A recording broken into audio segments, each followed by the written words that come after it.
সুপ্রিয় দর্শক, তরঙ্গ সংলাপে সকলকে স্বাগতম। আজকে আমাদের সঙ্গে আছে চট্টগ্রাম দক্ষিণ জেলা বিএনপির যুগ্ম আহ্বায়ক, চট্টগ্রাম দক্ষিণ জেলা ছাত্র দলের সাবেক সভাপতি, সাবেক ছাত্র দলের কেন্দ্রীয় কমিটির সহ সাধারণ সম্পাদক এবং বাঁশখালী গন্ডামারা ইউনিয়নের তিনবারের চেয়ারম্যান জনাব লিয়াকত আলী চেয়ারম্যান। চলুন আমরা তার সাথে কথা বলে আসি। তরঙ্গ সংলাপ এবং দর্শক শ্রোতাদের স্বাগতম জানাই। আপনার জীবনের গল্প আমরা শুনতে চাই এবং দর্শকদের শোনাতে চাই। আপনার শৈশব কোথায় কেটেছে যদি একটু দর্শকদের জানাতে। আমার শৈশব কেটেছে মূলত আমার গ্রামে। 6 বছর বয়সে মা মারা গিয়েছে।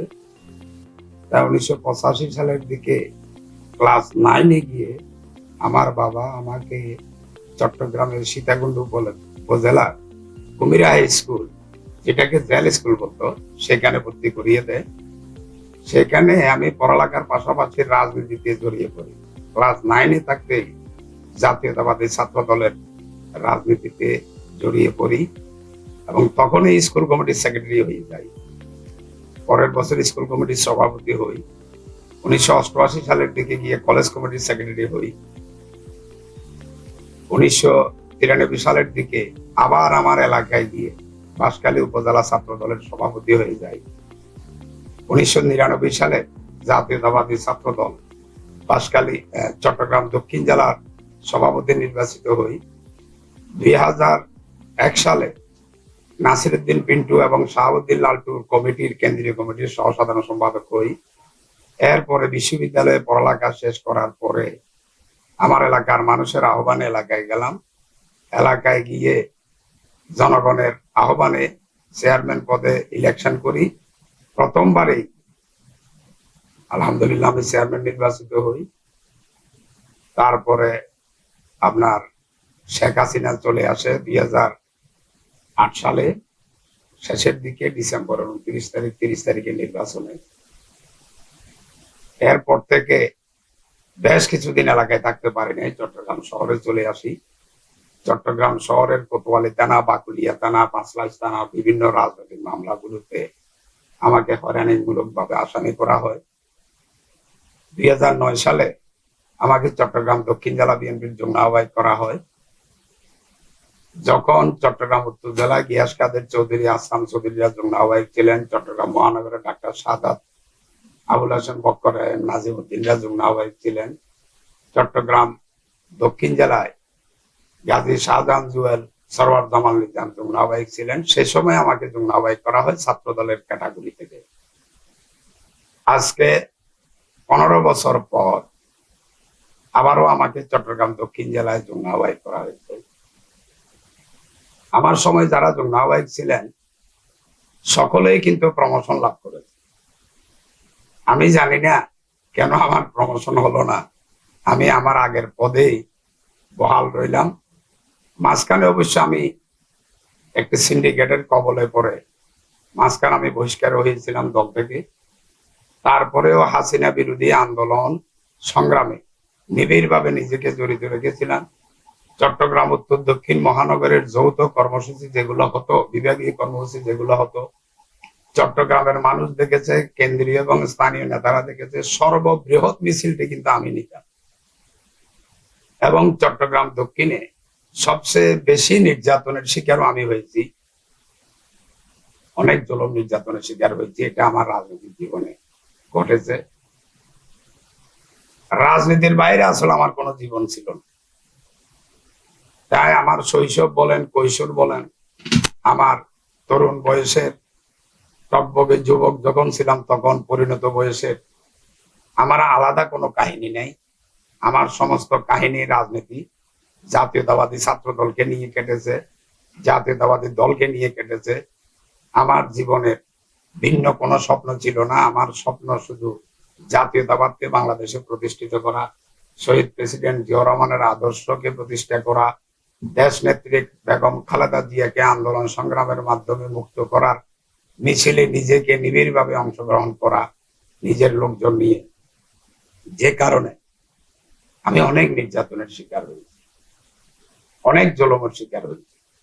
যেমন 2009-তে জেল কেটেছি, 2012-তে জেল কেটেছি, 14-তে জেল কেটেছি, 15 সালে জেল কেটেছি, 2018 সালে নির্বাচনের আগে জেলে গিয়েছি, নির্বাচনের পরে বের হয়েছি, 2020 সালে জেল কেটেছি, 23 সালে জেল কেটেছি, 2024 সালে ঢাকা থেকে ডিবি হারুন আমাকে গ্রেপ্তার করে চট্টগ্রাম জেলা পুলিশকে সুপর্দ করে।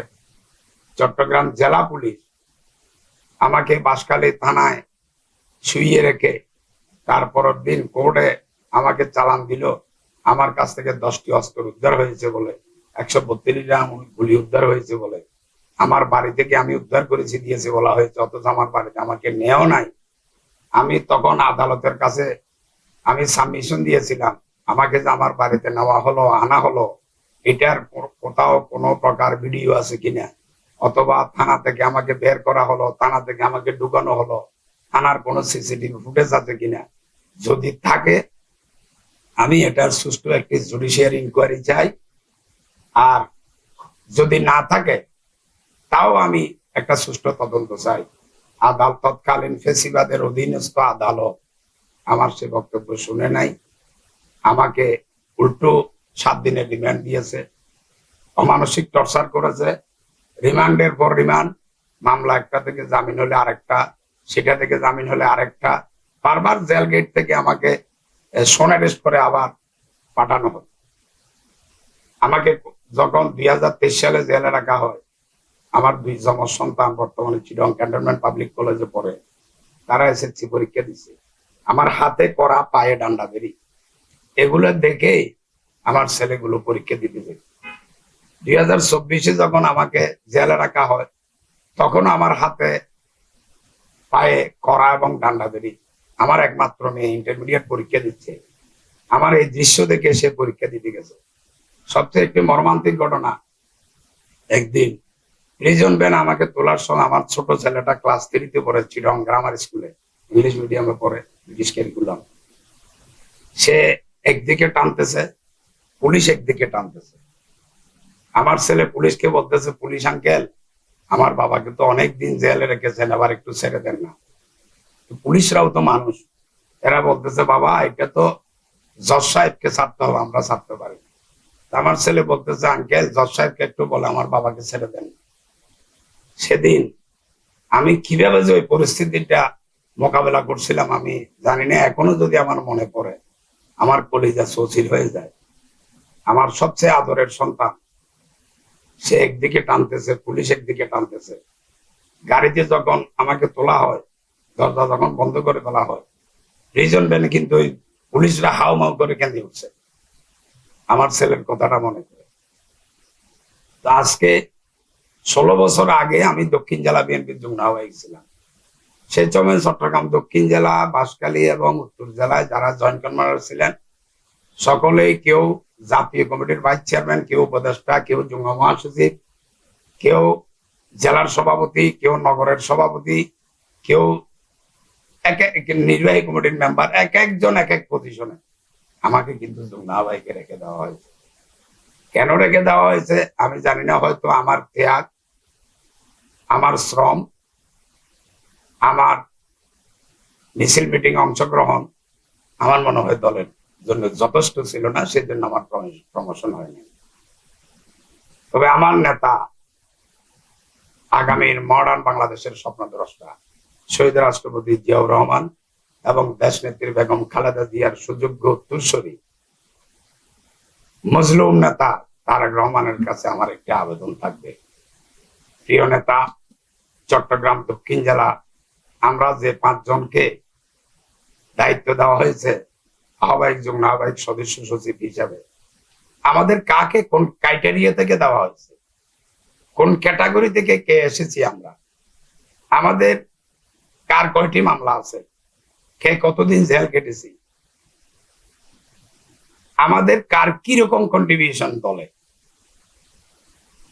এবং এই কমিটি গঠনকে কেন্দ্র করে কোনো অনৈতিক প্যাকেজ হয়েছে কিনা একটু নিউট্রাল ইনভেস্টিগেশন করার জন্য আমার নেতাকে আমি করজোড়ে আবেদন জানাই।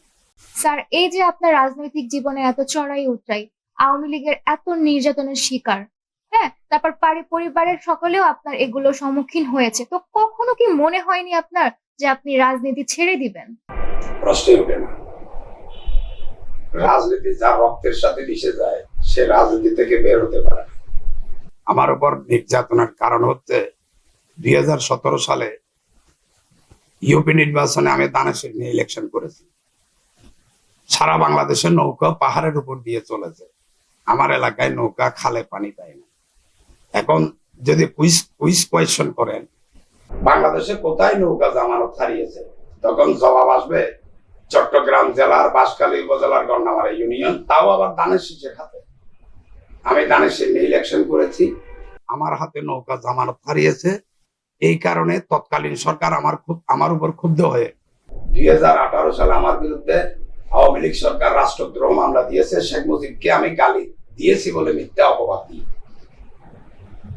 বারবার আমার উপর নির্যাতন এসেছে, কারণ আমার হাতে নৌকা জামানত হারালো কেন দানেশের প্রতীকের কাছে, এটাই আমার উপর তাদের খুব ছিল। আপনার 2023 সালের 28 অক্টোবরের পরে সমগ্র বাংলাদেশে আমাদের অনেক নেতারা যখন প্রকাশ্যে আসতে পারছেন না সরকারের জুলুম নির্যাতনের কারণে, তখন কিন্তু আমি প্রকাশ্যে হাজার হাজার মানুষ নিয়ে আমার বাড়িতে সমাবেশ করতাম। তখন নিয়মিত এগুলা সোশ্যাল মিডিয়ায়, বিভিন্ন ইলেকট্রনিক প্রিন্ট মিডিয়ায় প্রকাশিত হতো। গভর্নমেন্টের জন্য একটা চ্যালেঞ্জ হয়ে গিয়েছিল আমাকে গ্রেপ্তার করা। আমাকে যখন শত শত গভর্নমেন্টের আইন শৃঙ্খলা রক্ষাকারী বাহিনীর সদস্য গ্রেপ্তার করতে যায়, তখন আমার এলাকার সাধারণ মানুষ মসজিদের মাইকে ঘোষণা দিত আমাদের চেয়ারম্যানকে নেওয়ার জন্য সরকারি ডাকাত আছে। হাজার হাজার নারী পুরুষ বের হয়ে যেত, আমাকে গ্রেপ্তার না করে চলে আসতো। আমিও চাইছিলাম আমাকে গ্রেপ্তার করতে যাক, সেখানে ব্যাপক একটি সংগ্রাম হোক, সেটা সংঘাতের পর্যায়ে চলে গেলেও সমস্যা নেই। সারা বাংলাদেশে এটাকে আপনার প্রেরণা হিসেবে নিয়ে আন্দোলন সংগ্রামের নেতা কর্মীরা রাস্তায় ঝাঁপিয়ে পড়ুক, এটা চাইছিলাম। এত নির্যাতনের পরেও কখনো আমার মনে হয় নাই যে আমি রাজনীতি থেকে বেরিয়ে আসবো। স্যার, এখন তো অন্তর্বর্তী সরকারের অধীনে আমাদের দেশটা আছে এবং তারা সংস্কারের কাজ করছে এবং বিভিন্ন রাজনৈতিক দল নির্বাচনের কথা বলছে। তো সংস্কার ইম্পর্টেন্ট নাকি হচ্ছে আপনার এখানে নির্বাচন, আপনি কি মনে করছেন?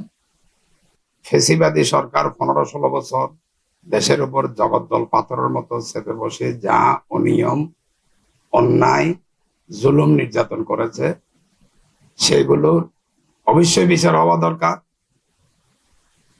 এই বিচারের জন্য যা যা সংস্কার দরকার এগুলো অবশ্যই প্রয়োজন আছে, তবে নির্বাচনের পরে।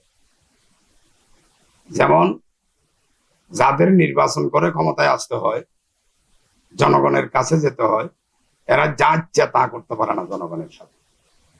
যেমন শেখ হাসিনা এবং তার দল 15 বছর জনগণের কাছে যেতে হয় নাই, জগা খিচুড়ি নির্বাচন করে আনুষ্ঠানিকতার মাধ্যমে একটা নির্বাচন করত। এই নির্বাচনের মাধ্যমে ক্ষমতায় চলে আসতো, যেখানে জনগণের সম্পৃক্ততা ছিল না, তাই তারা যা ইচ্ছা তা করেছে জনগণের সাথে। আবার এখনো যদি অনির্বাচিত সরকার দীর্ঘদিন থেকে যায়, জনগণের কাছে যদি তাদের যেতে না হয়, তারাও যা ইচ্ছা তা করতে পারে।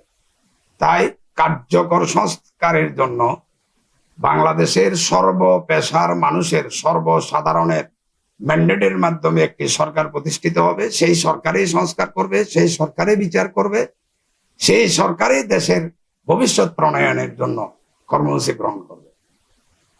সুতরাং অবশ্যই অবশ্যই আগে নির্বাচন প্রয়োজন। শুনেছি ইতিমধ্যে চট্টগ্রাম দক্ষিণ জেলার কমিটি হয়েছে, তো আপনার এ সম্বন্ধে অভিমত কি?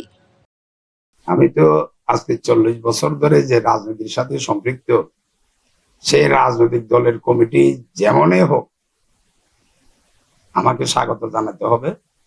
তাই আমি বর্তমান চট্টগ্রাম দক্ষিণ জেলা কমিটিকে স্বাগত জানিয়েছি। তবে আমার নেতা, আগামী দিনের মডার্ন বাংলাদেশের স্বপ্নদ্রষ্টা, মজলুম নেতা তারেক রহমানের প্রতি আমার একটা আহ্বান থাকবে। আমরা যে 5 জনকে চট্টগ্রাম দক্ষিণ কমিটির দায়িত্ব দেওয়া হয়েছে, আমাদেরকে কাকে কোন ক্যাটাগরি থেকে আনা হয়েছে, আমাদের কার কন্ট্রিবিউশন কি দলের প্রতি, আমাদের আন্দোলন সংগ্রামে কার কি অবদান ছিল, আমাদের ত্যাগ কি ছিল, আমাদের অর্থ শ্রম কার কিরকম ব্যয় হয়েছে দলের জন্য, বা আমাদের কার এলাকায় কার কিরকম গ্রহণযোগ্যতা আছে জনগণের কাছে, এগুলো একটু ইনভেস্টিগেশন করা দরকার। এবং এই কমিটিকে কেন্দ্র করে কোন অশুভ সিন্ডিকেট অনৈতিক প্যাকেজ এর আশ্রয় নিয়েছে কিনা এটাও একটি নিরপেক্ষ তদন্ত করা উচিত বলে আমার নেতার প্রতি আমি সবিনয় আবেদন জানাচ্ছি। এরপরেও যেহেতু আমি রাজনীতি করি, এই কমিটিকে আমি স্বাগত জানাই, যেহেতু আমার দল এই কমিটি দিয়েছে। আগামীর সামনের বাংলাদেশকে আপনি কোথায় দেখতে চান?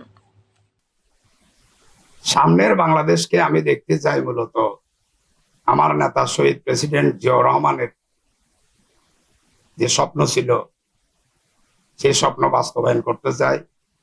যে স্বপ্ন বাস্তবায়ন করার পথে দেশি বিদেশি আন্তর্জাতিক চক্রান্তে ওনাকে বিদায় নিতে হয়েছে চিরদিনের জন্য। ওনার স্বপ্ন আমরা আশা করি বাস্তবায়ন করব। যেমন আমার দল বাংলাদেশ জাতীয়তাবাদী দল যদি জনগণের ম্যান্ডেটে নির্বাচিত হয়, প্রথমে 15 বছরের ফেসিবাদের অন্যায় জুলুমের বিচার করা হবে, আইনের শাসন প্রতিষ্ঠা করা হবে, বাংলাদেশের সার্বভৌমত্বকে একটি মজবুত ভিতের উপর দাঁড় করা হবে, বাংলাদেশের শিক্ষা ব্যবস্থাকে আন্তর্জাতিক মানের গড়ে তোলা হবে, বাংলাদেশকে আত্মনির্ভরশীল সুখী সমৃদ্ধশালী একটি রাষ্ট্র হিসেবে বিশ্বের দরবারে দাঁড় করা হবে ইনশাল্লাহ। দেখুন, একটি সুখী সমৃদ্ধশালী রাষ্ট্র গঠন করতে কিন্তু একটি স্বয়ংসম্পূর্ণ রাজনৈতিক দলের প্রয়োজন, যে দলের ইউনিয়ন লেভেল থেকে, ওয়ার্ড লেভেল থেকে, পাড়া লেভেল থেকে প্রত্যেকটা ইউনিটে, প্রত্যেকটি বাড়িতে যে দলের কর্মী থাকে। একটি সমৃদ্ধশালী রাষ্ট্র গঠন করতে একদম গ্রাস লেভেল থেকে আপার লেভেল পর্যন্ত সবখানে ওই দলের সদস্য থাকতে হবে, যারা সমগ্র দেশের বিভিন্ন সমস্যাগুলো কেন্দ্রে উপস্থাপন করতে পারে এবং মফস্বল এলাকা, গ্রামীণ এলাকার, আপনার শহুরে সমস্যা, সমস্ত সমস্যাগুলো সাংগঠনিকভাবে দলের সেন্ট্রাল পর্যায়ে পৌঁছবে, দলের সেন্ট্রাল পর্যায়ে সরকারকে উপস্থাপন করবে, সরকার এই মোতাবেক ব্যবস্থা গ্রহণ করবে। আর কোন রাজনৈতিক দল তাদের যদি গ্রাস লেভেলে কর্মী সমর্থক না থাকে, তাহলে দেশের সমস্যাগুলো উঠে আসবে কিভাবে? সমস্যাগুলো যদি আপনার দলের কর্মীদের মাধ্যমে যদি উঠে না আসে, তাহলে আপনি দেশের জন্য কার্যকর ব্যবস্থা গ্রহণ করবেন কিভাবে? তাই দীর্ঘদিনের পরীক্ষিত দল হিসেবে বাংলাদেশ জাতীয়তাবাদী দলকে আশা করি বাংলাদেশের মানুষ আবারও গ্রহণ করে রাষ্ট্র ক্ষমতায় আসীন করবে, এবং বাংলাদেশ জাতীয়তাবাদী দলকে সমর্থন করার জন্য আমি আমার ব্যক্তিগত পক্ষ থেকে সাধারণ জনগণের প্রতি আমি আহ্বান জানাচ্ছি। দর্শক, আপনাদের থেকে বিদায় নিচ্ছি আমি ফাল্গুনী আরা। স্যার, আপনার মূল্যবান বক্তব্য দেওয়ার জন্য তরঙ্গ সংলাপের পক্ষ থেকে অসংখ্য ধন্যবাদ। আমাকে আপনারা যে ডেকেছেন সেই জন্য আমি আপনাদের প্রতি কৃতজ্ঞ এবং আপনাদেরকে মোবারকবাদ জানাচ্ছি তরঙ্গ সংলাপের সমস্ত দর্শক শ্রোতা মণ্ডলীদের। আসসালামু আলাইকুম।